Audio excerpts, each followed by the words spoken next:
Hello everyone, so welcome back to my channel. I hope all of you are doing good. So আজকের ভিডিওতে আমি একটা important topic নিয়ে কথা বলবো আপনাদের সাথে, that is how to save money as an international student. দেখেন, অ্যাজ অ্যান ইন্টারন্যাশনাল স্টুডেন্ট আপনার খরচা অনেক বেশি থাকবে অ্যান্ড ইনকাম খুব একটা বেশি থাকবে না, because you can only work up to 24 hours per week. Therefore আপনার ইনকাম করার অপরচুনিটিটা একটু লিমিটেড, যেটার কারণে আপনি যতটুকু টাকা পাইতেছেন এটা সেভ করাটা অনেক ইম্পর্টেন্ট। বিকজ বেশিরভাগ স্টুডেন্ট যারা এখানে আসে তাদের ফার্স্টে লিভিং কস্ট দিতে হয়, এখানে তাদের থাকা খাওয়ার সব খরচা দিতে হয়, তার উপর আবার অনেক সময় টিউশন ফিও দিতে হয়। টিউশন ফিতে কিছুটা কন্ট্রিবিউট করতে হয় বা পুরো টিউশন ফি দিতে হয়, এক একজনের স্টোরি এক এক রকম।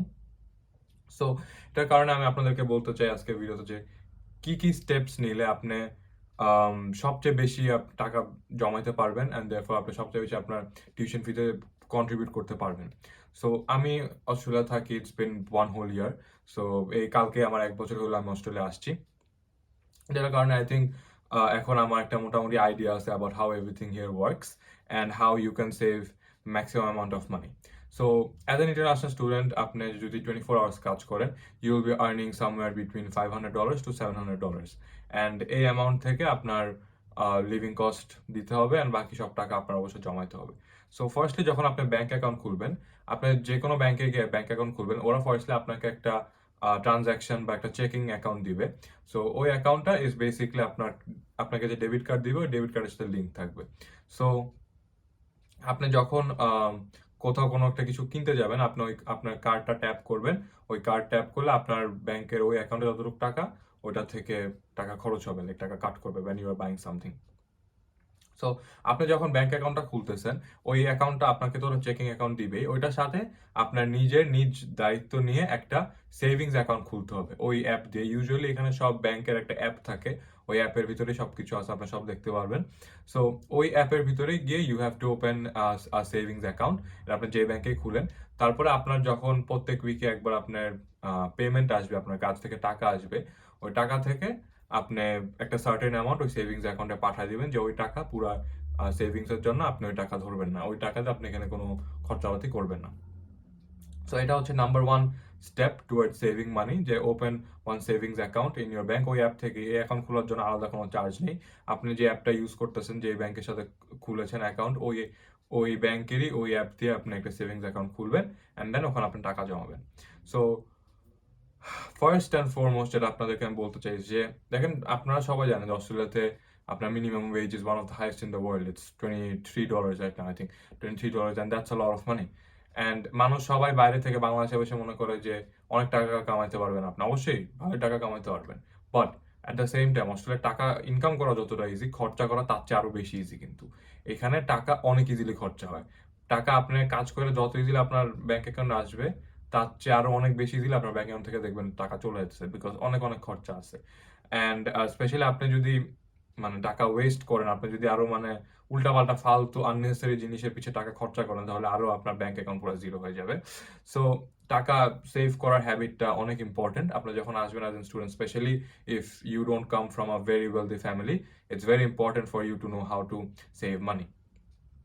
সো আমরা এখানে টাকা পয়সা সেভ করার নিয়ে বিভিন্ন জিনিসটা কথা বলবো। So firstly let's start of with your rent. তো এখানে আপনার সবচেয়ে বড় খরচা হবে হচ্ছে রেন্ট, অবশ্যই আপনার বাসা ভাড়া।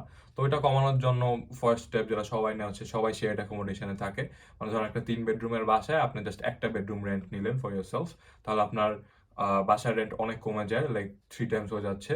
তারপর আপনার ইলেকট্রিসিটি বিলও ডিভাইড হয়ে যায়, অন্য যারা আপনার সাথে থাকতেছে ওয়াইফাই বিল, ওয়াটার বিল, গ্যাস বিল, সব বিলস ডিভাইড হয়ে যায়। তো অবশ্যই শেয়ার্ড অ্যাকোমোডেশনে থাকাটা ইজ দ্য নাম্বার 1 প্রায়োরিটি। অনেকে আবার আরো টাকা কমানোর জন্য রুমও শেয়ার করে থাকে, এক রুমে 2 জন থাকতেছে। এখন আমার কাছে মনে হয় যে ওটা একটু বেশি প্রাইভেসি থাকবে না, ওটা করলে প্রাইভেসি একদমই থাকবে না। সো বাট আপনারা যদি করতে চান না কিনা অবশ্যই এটা আপনাদের বিষয়, বাট অনেকেই করেন, that's very normal here. And আরেকটা জিনিস হচ্ছে আপনার রেন্ট কমানোর another step is staying away from the main city. তো আপনি ধরেন সিডনিতে আসছেন, আপনি যদি সিডনি সিবিডির কাছে বা সিডনি সিটির কাছে যদি আপনি থাকেন, অফকোর্স ভাড়া আপনার অনেক বেশি হবে। হয় আপনি যদি একটু দূরে গিয়ে থাকেন, ভাড়া অনেক কমে যায়। সো নাম্বার 1 স্টেপ যেটা আপনার করতে হবে ইজ ফার্স্ট একটা শেয়ার্ড অ্যাকোমোডেশনে উঠবেন, and secondly you have to make sure that accommodation is not that close to CBD or the main city. তাহলে you will be able to save a lot of money in rent. And next, let's talk about bills. তো বিলসের জন্য আপনার mainly phone Bill and transportation খরচা আছে। So phone বিল এখানে এক একজন এক এক প্যাকেজ ইউজ করে, সেখানে মান্থলি $25, মান্থলি আরো কম, মান্থলি $20 আছে, মান্থলি $20 থেকে $50 পর্যন্ত বিভিন্ন ফোন প্ল্যানস আছে। তা আমার কাছে মনে হয়, আমি পার্সোনালি $25 মোবাইল প্ল্যান ইউজ করি।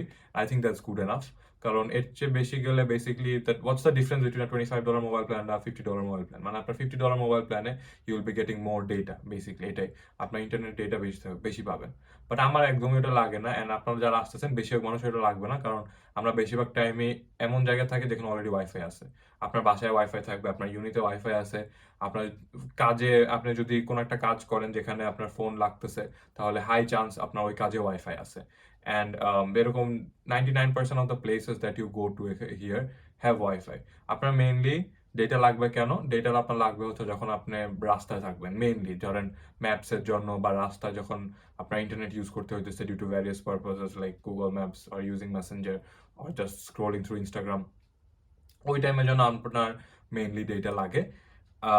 But I think $25 plans are good enough for that. খামাখা $40 বা $50 প্ল্যানস গুলো আসলে লাগে না, until unless you are doing something like Uber Eats বা উবার, ওইসব অ্যাপে মাঝে মাঝে অনেক ডেটা লাগে। আর আপনি ধরেন আপনি উবার ইটস বা উবার করছেন, আপনি তো বেশিরভাগ সময় রাস্তায় থাকবেন, যার কারণে ওইসব জবের জন্য ধরেন আপনি you can consider taking more expensive mobile package, mobile data package. But এছাড়া আই ডোন্ট থিঙ্ক $25 চেয়ে বেশি আপনার দরকার আছে। অ্যান্ড নেক্সট হচ্ছে অ্যাবাউট ট্রান্সপোর্টেশন। তো এখন ট্রান্সপোর্টেশন হেভিলি ডিপেন্ড করে যে আপনি কই থাকতেছেন। দেখেন, আমি পার্সোনালি সাজেস্ট করবো, আপনি যদি এমন সিটিতে থাকেন যে রেগুলার পাবলিক ট্রান্সপোর্ট ভালো, লাইক সিডনি আর মেলবোর্ন, তাহলে অবশ্যই you should not buy a car, because buying a car and maintaining the car is very expensive. Specially maintaining the car is very expensive. আমি যেমন হোবার্টে থাকি, অ্যান্ড এখানে public transport অনেক বাজে, আমাদের এখানে কোনো ট্রেনস এক্সিস্ট করে না, অ্যান্ড বাসও মানে খুব একটা এফিসিয়েন্ট না, অনেক কম বাসেস। হাউএভার আপনি যদি সিডনিতে যান, আপনি দেখবেন ওইখানে প্রত্যেকটা সাবার্বে ওদের ট্রেন স্টেশন আছে, ওদের train systems are very efficient and very fast. And then ওদের বাসও আছে অনেক, their buses are much more efficient and much more faster. They have a lot of buses. আপনি যেখানে যাবেন আপনি ট্রেন বা বাসে যাইতে পারবেন। হাওয়েভার আপনি যদি আমার সিটিতে থাকেন, তাজমানিয়া, হোবার্ট টাইপ জায়গায় থাকেন, বা এরকম এরকম হোবার্টের মতো আরো যত রিজিনাল জায়গা আছে অনেক, I'm not saying all regional, but এরকম কয়েকটা রিজিনাল জায়গা আছে যেসব জায়গার পাবলিক ট্রান্সপোর্ট অনেক বাজে, লাইক হোবার্ট, তাজমানিয়া। সো এইসব জায়গায় যেন আপনার গাড়ি কিনা ম্যান্ডেটারি। দেয়ারফর আমার নিজেরও গাড়ি আছে, আমার গাড়ি কিনতে হয়েছে because of the situation here. But আপনি যদি সিডনি বা মেলবোর্নে থাকেন, আই উড হাইলি রেকমেন্ড যে কোনোভাবে গাড়ি কিনেন না। আপনার ওদের একটা পাস পাওয়া যায়, মেলবোর্নে বলে মাইকি অ্যান্ড সিডনিতে বলে ওপাল কার্ড, ওইগুলো একটা কার্ড নিয়ে নেন and you can easily travel anywhere in bus and trains, at least for the first 1 or 2 years, বিকজ গাড়ি কিনা অনেক এক্সপেন্সিভ। আমার নিজে গাড়ি আছে, আমি এর জন্য বলতেছি আপনাদের, গাড়ি সার্ভিসিং করাইতে হয়, গাড়ি একবার সার্ভিসিং করাইতে আপনার $150 যাবে, গাড়ি এক একটা টায়ার চেঞ্জ করাইতে আপনার $90 বা $100 যাবে। আমি রিসেন্টলি টায়ার চেঞ্জ করেছি, it costed me around $95। So tyres and গাড়ি tyres, and it's not like যে এগুলি আপনি মানে এগুলো অপশনাল না, আপনি যদি একটা গাড়ি মেনটেন করে আপনার এগুলি করতেই হবে। আস্তে আস্তে আপনার টায়ার ক্ষয় হয়ে যায়, সো আপনার টায়ার চেঞ্জ করতে হয়, আপনার গাড়ি সার্ভিসিং করাতে হয়, দেন গাড়ির ভিতরে পার্টস নষ্ট হয়ে যায় অনেক সময়। আমার গাড়ির অনেক পার্টস, আমি লাস্ট টাইম আই রিমেম্বার, আমি আমার গাড়ির কোন যেন একটা part, I think fuel pump, I forgot, I think অনেক আগে করেছিল, so I think fuel pump change করেছিলাম, and it costed me around $750। Just একদিনে আমার $750 খরচ হয়ে গেছে গাড়ির পিছিয়ে। সো গাড়ি মেনটেন করা is very expensive, and fuel আছে, দেন ইন্স্যুরেন্স আছে, so lot of costs involve. I would suggest যে আপনারা যদি মেইন সিটিতে থাকেন যেখানে পাবলিক ট্রান্সপোর্ট ভালো, গাড়ি কিনাটা কোনো দরকার নেই। বাট রিজনাল যে এরকম আমার মতো এত বেশি রিজনাল জায়গা থাকলে, then you should definitely, not you will need to buy a car eventually. যারা হোবার্টে থাকে দেখবেন সবারই অলমোস্ট গাড়ি আছে। তো এটা একটা হিউজ কস্ট, যে আপনি যদি মেইন সিটিতে আসেন একটা হিউজ কস্ট আপনার বাইচে যাবে এই হিসাবে। অ্যান্ড নেক্সট আরেকটা most important way to save money is not eating outside. দেখেন, আপনি যদি এখানে ইন্টারন্যাশনাল স্টুডেন্ট হিসাবে আসেন, আপনার কাছে অবশ্যই টাকা কম, and you need to know how to cook at home and have food. আপনি যদি বাইরে গিয়ে খাইতে চান, ইটস ভেরি ভেরি এক্সপেন্সিভ। আপনি যদি বাইরে যে কোনো জায়গায় খাইতে চান, আপনার একবার খাইতে, জাস্ট ওয়ান মিল, একবেলা খাইতে আপনার মিনিমাম $15 লাগবে, ম্যাক্সিমাম কোনো লিমিট নেই। আপনার ম্যাক্সিমাম 20, 25, 40, 50 অনেক আছে, মিনিমাম আপনি একবার বাইরে খাইতে গেলে আপনার $15 খরচ হবে। সো এখন ধরেন আমরা হিসাব করি যে আপনি যদি এক সপ্তাহে প্রত্যেকদিন বাইরে খান প্রত্যেক বেলায়, তাহলে আপনার কত খরচা হবে? ধরুন আমরা 15 করি, সো আপনি দিনে 3 বেলা খাবেন, 15 into 3 which is 45, so 45 into 7 which is 315. আপনি যদি প্রত্যেক বেলা বাইরে খান, আপনার $315 per week খরচা হবে। এটা কিন্তু পার উইক বলতেছি আমি, not per month. Per month আরো বেশি, 315 into 4 করতে হবে আপনার। আমরা জাস্ট 1 উইকের ক্যালকুলেশন করি, যেহেতু অস্ট্রেলিয়া আপনার পে আসবে উইকলি, আপনার খরচা হবে সব উইকলি, আমরা উইকলি ক্যালকুলেশন করি। সো $315 আপনার খরচা হবে যদি আপনি বাইরে খান। আর আপনি যদি নিজে দোকান থেকে কিনে খান, আপনি যদি মানে রান্না করে খান, বেসিকলি আপনি ধরেন মুরগি মাংস বা গরু মাংস কিনে রান্না করে খেলেন, তাহলে আপনার ম্যাক্সিমাম একটা উইকে যাবে $50, ম্যাক্সিমাম 50। কোথায় $50 আর কোথায় $315? ঠিক আছে, একটা হিউজ ডিফারেন্স কিন্তু। সো বাসায় নিজে হাতে রান্না করে খাওয়া is like the most important way to save মানি। আপনি যদি বাইরে খান, অস্ট্রেলিয়া এসে বা যে কোনো বাইরে থেকে আপনি ইন্টারন্যাশনাল স্টুডেন্ট হিসেবে বাইরে খান, it's very very expensive. So I would highly recommend যে আপনারা বাংলাদেশ থেকে যতটুকু পারেন রান্না শিখে আসেন।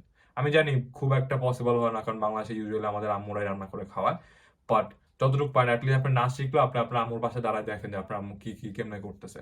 আমিও বাংলাদেশে রান্না বাড়া পারতাম না, বাট আমি জাস্ট আম্মুর পাশে দাঁড়ায় দেখতাম যে কি কি করতেছে আম্মু। So I had a basic idea, and then এখানে আসার পরে ফোনে ফোনে আম্মু শিখাইছে, অ্যান্ড রানতে রানতে এখন ইটস বিন 1 ইয়ার, মোটামুটি ভালোই রানতে পারি, খারাপ না, মানে খাওয়া যায় বেসিকলি। আই উডন্ট সে অনেক মজা হয়, বাট খাওয়া যায়। So cooking at home is the number one way to save money as an international student. And এগুলো ছিল একদম কিছু বেসিক টিপস। অ্যান্ড দেন এখন অনেক সময় এখন ডিপেন্ড করে আপনার সিচুয়েশন কেমন। আপনার যদি অনেকটা টিউশন ফিতে কন্ট্রিবিউট করতে আপনার ইচ্ছা থাকে বা আপনার করতে হয়, তাহলে অবশ্যই আপনার লাইফস্টাইলে অনেকটা স্যাক্রিফাইস করতে হবে, সত্যি কথা। যেমন আপনি যদি ফ্রেন্ডের সাথে ঘুরতে ঘুরতে বাইর হন, তাহলে অবশ্যই টাকা খরচা হবে। আপনি যদি ফ্রেন্ডের সাথে বাইক টাইর হন, অবশ্যই টাকা খরচা হবে, দ্যাটস নর্মাল। এখন এটা আপনার নিজের সিচুয়েশন বুঝে আপনার বুঝতে হবে।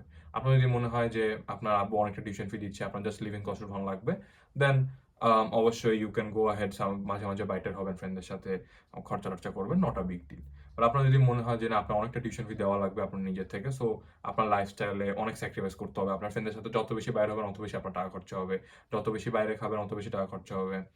তারপর আপনি যদি এখানে ওখানে মুভি দেখতে যান, রেস্টুরেন্টসে যান, বা কোনো বারে যান, বা আই ডোন্ট নো ফুটবল খেলেন, যেখানেই যান, ইন জেনারেল সব জায়গায় অনেস্টলি টাকা পয়সা খরচা হবে, বাট আপনার বুঝতে হবে।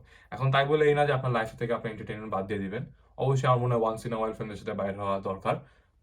ইট makes you feel alive. So maybe I would say 2 weeks একবার যদি আপনার ফ্রেন্ডের সাথে বের হন, তাহলে I think that's okay, not খুব একটা আপনার ক্ষতি হবে না ফাইন্যান্সিয়ালি। বাট আপনি যদি প্রত্যেকদিন এরকম ফ্রেন্ডের সাথে বাইরে ঘুরেন, প্রত্যেকদিন বাইরে খান, প্রত্যেকদিন মুভি দেখতে যান, বা এরকম করলে আপনি যত এগুলো বেশি করবেন আপনার টাকা খরচা হবে, অবশ্যই আপনার বেশি টাকা খরচা হবে। So you need to decide যে আপনার কতটুকু টাকা খরচা করতে ইউর কমফোর্টেবল। আপনার যদি মনে হয় যে আপনার প্যারেন্টস অনেকটা টাকা দিচ্ছে, আপনার টিউশন পুরোটা দিচ্ছে বা অনেকটা দিচ্ছে, তাহলে অবশ্যই বাইটার হন, চিলকিল করেন ফ্রেন্ডের সাথে। আবার আপনার যদি মনে হয় যে আপনার অনেক টিউশন আপনার দেওয়া লাগবে, অলমোস্ট 100% বা 80-90% টিউশন আপনার দেওয়া লাগবে, তাহলে আই উড সে অনেক স্যাক্রিফাইসেস করে থাকতে হবে আপনার। অ্যান্ড গ্রোসারিতেও অনেক স্যাক্রিফাইস করতে হইতে পারে, depending on what your financial situation is. যেমন এখানে ইন জেনারেল গরুর দাম কিন্তু অনেক বেশি, লাইক মুরগির কম্প্যারিজনে। সো আপনি যদি কোনো সুপার মার্কেটে যান, আমাদের এখানে যেমন বড় সুপার মার্কেট উলওয়ার্থস অ্যান্ড কোস, আপনি যদি এইসব সুপার মার্কেটে যান, আপনার গরু $20-25 পার কেজি পড়বে। আর আপনি যদি অন্য অন্য দোকানে যান, আশেপাশে আরো দোকান মানে অন্য দোকান, নট সুপার মার্কেট, অনেক বাঙালি স্টোর্স বা অনেক পাকিস্তানি স্টোর্স, অনেক ইন্ডিয়ান স্টোর্স আছে যেখানে এসব গরুর দাম কম, যেমন $12, $13, যেমন মিনিমাম $10 আমি দেখছি। গরু যদি আপনি কিনতে চান, it's minimum $10 per KG. And compare to মুরগি এটা অবশ্যই এক্সপেন্সিভ। সো আপনার as I said, depending on situation, if you think আপনার অনেকটা টিউশন ফি দিতে হবে, তাহলে তো প্রত্যেক সপ্তাহে যদি আপনি গরু খাইতে চান, আপনার একটু প্যারা হবে, আপনার অনেকটা মানে কি বলবো, টাকা একটু বেশি খরচ হবে। আপনি যদি ধরেন 1 সপ্তাহ বা 2 সপ্তাহ পর গরু খাইতেছেন, দ্যাটস ফাইন, বিকজ গরু এক্সপেন্সিভ। উল্টা সবজি টবজি একটু সস্তা কম্পেয়ার টু গরুর মাংস। দেন খাসির মাংস আরো এক্সপেন্সিভ। অ্যান্ড হ্যাঁ, খাসির মাংস বলতে $20 I think minimum, but I am not sure about the prices, আপনি দেখতে হবে, বাট এরকমই ইউজুয়ালি এইসব প্রাইসেস এরকম। গরু আমি জানি মিনিমাম $10 মিনিমাম, তাও এটা বেশিরভাগ জায়গায় পাওয়া যায় না $10। বেশিরভাগ জায়গায় বড় বড় সুপার মার্কেটে $20-25। আর আপনার এরকম ছোট ছোট ইন্ডিয়ান, পাকিস্তানি বা বাংলাদেশি স্টোর্স আপনার $10-12, $13, $14, $15 এরকম আর কি। দেখেন, you have to make sure যে if you want to save money, আপনার অবশ্যই বেশিরভাগ মানুষ যারা এটা দেখতেছে আমি প্রিটি শিওর অনেকেই চায় টাকা পয়সা জমাইতে, অ্যান্ড ফার্স্টে টাকা পয়সা জমানোটা অনেক ইম্পর্টেন্ট যদি আপনার টিউশন ফি দিতে হয়। আর সেকেন্ড, যদি আপনার টিউশন ফি নাও দিতে হয়, এমন অনেক অনেক দেখবেন ইমার্জেন্সি সিচুয়েশন আসতেছে যেখানে আপনার অনেক টাকা পয়সা একসাথে চলে যাবে। এমন অনেক সময় হবে আপনি কোনো একটা সমস্যায় পড়বেন, বা আপনার গাড়ি কোনো একটা সমস্যায় পড়বে, আপনার বাসা নিয়ে কোনো একটা সমস্যায় পড়ছেন, বিভিন্ন বলা যায় না, যেটার কারণে আপনার এক ধাপে দেখবেন $1,000-2,000 চলে যেতেছে। অ্যান্ড এইসব সিচুয়েশনের জন্য আমার মনে হয় ইমার্জেন্সি সিচুয়েশনের জন্য টাকা জমানোটা ইজ ভেরি ইম্পর্টেন্ট। অ্যান্ড টাকা জমানোর সময় নাম্বার ওয়ান হ্যাবিট যেটা আপনার মেক শিওর করতে হবে ইজ যে আপনার লিভিং কস্ট যেন জীবনে আপনার ইনকামের সাথে ইকুয়াল না হয়ে যায়। You should always make sure that your income is way above your expenses. আপনি যত টাকা কামাবেন you have to make sure যে আপনি ওখান থেকে মিনিমাম অ্যাটলিস্ট 40% ইনকাম আপনি জমাতে পারতেছেন। ধরেন আমার income $500 per week, let's assume আমার ইনকাম $500 পার উইক। আমি ওখান থেকে সব খরচা, আমার বাসা ভাড়া, transportation bill, grocery, mobile bill সব কিছু মিলায় আমি চেষ্টা করবো $300 মধ্যে শেষ করে ফেলতে, $250 থেকে $300 মধ্যে শেষ করে ফেলতে। আর বাকি $250 থেকে $200 I will try my best to save that amount of money. I would try my best to save that amount of money for any reason, and either for any emergency situation or I might even contribute to my tuition fees. তো আপনার এটা make sure করতে হবে যে আপনি যতটুকু পারেন টাকা জমা দিয়েছেন। সো এটা মেক শিওর করার আরেকটা ইজিয়ার ওয়ে হচ্ছে যে আপনি যখনই ইনকাম পাবেন আপনি বাজেট করে রাখবেন, রাইট? ধরেন আপনার অ্যাজ আই সেড, আপনার ধরেন আপনার ইনকাম উইকে $500, আপনার খরচা হবে $250। তো আপনার যখনই আপনার ব্যাংকে আপনার পেমেন্ট ঢুকবে every week, you need to make sure যে আপনি ওখান থেকে $250 সরাই অলরেডি সেভিংস অ্যাকাউন্টে পাঠিয়ে দিচ্ছেন। যেটা অ্যাজ আই সেড আর্লিয়ার, যে আপনার ওই অ্যাপের ভিতরে কিন্তু দুইটা অ্যাকাউন্ট থাকবে, একটা থাকবে চেকিং অ্যাকাউন্ট, একটা থাকবে savings account. So you need to make sure যে আপনার যখনই পেমেন্টটা আসতেছে ওখান থেকে আপনি অলরেডি একটা সার্টেন অ্যামাউন্ট আগে সেভিংস অ্যাকাউন্টে পাঠিয়ে দিতেছেন, আর বাকিটুক যে অ্যামাউন্টটা আছে এটা দিয়ে আপনি আপনার এই উইকে খরচা চালাবেন। সো এটা I think is very important. And আরেকটা জিনিস হচ্ছে, as you progress through life you need to make sure যে আপনার ইনকাম যতটুকু পারেন আপনি বাড়াইতেছেন, বাট এক্সপেন্স যতটুকু পারেন কমাইতেছেন। আপনার যদি ইনকামও বাড়াইতে থাকেন আর এক্সপেন্সও বাড়াইতে থাকেন তাহলে ইনকামটা বাড়ে আসলে কোনো লাভ নাই, আমার যা মনে হয়, at least in my personal opinion. আপনি যদি ইনকামও বাড়ান ওটার সাথে আপনার এক্সপেন্সও বাড়ান, তাহলে at the end of the day আপনার কিন্তু সেভিংস কিছুই হচ্ছে না। অ্যান্ড এই সেভিংসটা না হওয়ার কারণে আপনি টিউশন ফিতে খুব একটা কন্ট্রিবিউট করতে পারবেন না, অ্যান্ড আপনার কাছে খুব একটা টাকা জমবেও না। And as an international student, trust me when I say this, আপনার হাতে টাকা থাকা ইজ ভেরি ইম্পর্টেন্ট। এখানে no one is here to help you. বাংলাদেশে যখন আপনার কাছে টাকা থাকবে না, আপনি আব্বু আম্মুকে ফোন দিবেন, 1 সেকেন্ডে ওরা টাকা পাঠিয়ে দিবে। এখানে life is not that easy. এখানে সবকিছু করতে টাকা লাগে, অ্যান্ড আপনার হাতে যত টাকা আছে আপনার কাছে অত বেশি আপনাকে মানুষ রেসপেক্ট করবে, অত বেশি পাওয়ার আপনার কাছে থাকবে। অ্যান্ড ট্রাস্ট মি, ইন্টারন্যাশনাল অনেক অনেক ইন্টারন্যাশনাল স্টুডেন্ট আমি জানি যারা ভাড়া দিতে পারে নাই, বাসা থেকে 1 সেকেন্ড ওদের ল্যান্ডলর্ড বাইর করে দিচ্ছে। And that's the reality of life. If you don't have money you don't have any power at all. So আপনার হাতে টাকা থাকাটা অনেক বেশি important, and you need to make sure. আপনি যদি বাংলাদেশ থেকে আপনার প্যারেন্টস টাকা পাঠাতে থাকে অনেক অনেক, তাহলে তো অবশ্যই আপনার এত প্যারা খাওয়ার কিছু নেই। However, if you are from a middle class family from Bangladesh, you need to make sure যে আপনার হাতে একটা ভালো টাকা সেভিংস আছে, সো দ্যাট যে কোনো সিচুয়েশনে আপনি আপনার নিজেকে বাঁচাতে পারবেন। কারণ আপনি যদি এখানে সমস্যায় পড়েন আপনার এখানে কেউ বাঁচাতে আসবে না। আপনার ছোটবেলার বন্ধু যদি আপনার সাথে এখানে পড়াশোনা করতে আসে, যখন আপনি একটা সমস্যায় পড়বেন দেখবেন তখন আপনার নিজেরই টাকা খরচা করতে হচ্ছে, সে টাকা খরচা করতে যাবে না। কারণ এখানে সবাই স্ট্রাগলিং একটা ফেজে আছে, right? Everyone is trying to save as much as money they can, they are trying to contribute to the tuition fees. আপনি যদি কোনো একটা সমস্যায় পড়েন, অন্য কেউ এসে কিন্তু আপনাকে টাকা দিয়ে বাঁচাবে না, রাইট? সো আপনার এটা মেক শিওর করতে হবে যে you have certain amount of money saved up for any emergency purposes or for a tuition fees. আর ভিডিও শেষ করার আগে আমি একটা কথা বলতে চাই আপনাদের যে অস্ট্রেলিয়া পড়তে আসার জন্য অবশ্যই আপনার একটা ভালো IELTS স্কোর দরকার। And in order to get that IELTS score I would highly recommend you guys to do the IELTS course by Munzin Shahid from 10 Minute School. I will leave the link below in my description box. I think ওই কোর্সটা is very valuable, and আপনি যদি ওই কোর্সটা করেন there is a high chance of you getting a good mark in your IELTS exam. And ওই কোর্সটা is very chip as well. আপনি যদি অন্য কোথাও IELTS কোর্স করতে যান দেখবেন আপনার 10-15 হাজার টাকা নিতেছে কোচিংয়ে, বাট এটা একটা অনলাইন কোর্স, আপনার বাসায় বসে আপনার ইজিলি কমফোর্টেবল একটা সিচুয়েশনে করতে পারবেন। ইট উইল কস্ট ইউ, এখন ডিসকাউন্টের জন্য 3,800 টাকায় আছে, হাউএভার এটার প্রাইস কিন্তু 5,000 টাকা। অ্যান্ড আমি আগে একটা ভিডিওতে বলছি যে এই এক্সাক্ট কোর্সটা যদি আমি বানাতাম I would have charge at least 8,000 টাকা, because that course provides you immense value.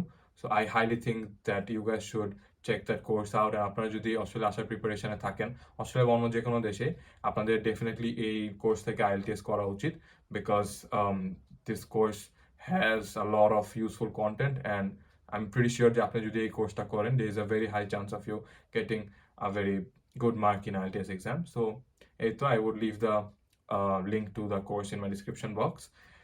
And yes, এই তো, that was for today's video. আশা করি আপনাদের ভিডিওটা valuable লেগেছে. So if you guys like the video, please do leave a like, subscribe to my channel, and also comment about the topics that you want me to make videos on. এই তো, that was for today's video. Thank you so much.